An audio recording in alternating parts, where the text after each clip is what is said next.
Jelaskan ya.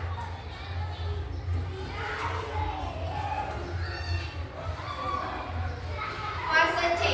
Peserta didik diperkenalkan dengan sistem perangkat unsur yang paling terhubung satu sama lain dan berjalan dengan aturan-aturan tertentu untuk menjalankan fungsi tertentu, khususnya yang berkaitan dengan bagaimana alam dan kehidupan sosial saling berkaitan.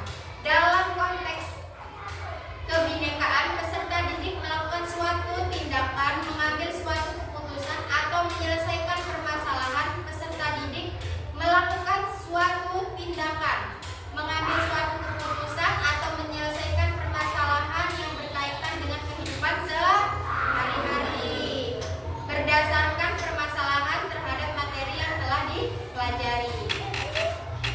Fase B, berdasarkan elemen permasalahan IPAS. Peserta didik melakukan simulasi dengan menggunakan gambar, bagan, alat media sederhana tentang sistem organ tubuh manusia, sistem kesehatan organ tubuh dengan benar.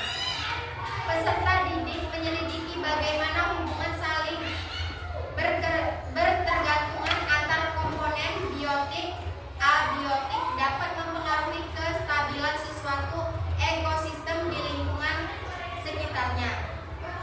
Berdasarkan pemahaman terhadap konsep gelombang, bunyi, dan cahaya, peserta didik mendemonstrasikan bagaimana penerapan dalam kehidupan sehari-hari. Peserta didik mendeskripsikan adanya ancaman krisis energi yang dapat terjadi, serta mengusulkan upaya individu maupun kolektif yang dapat dilakukan untuk menghemat penggunaan energi, serta penemuan sumber energi alternatif yang dapat digunakan sebagai sumber daya yang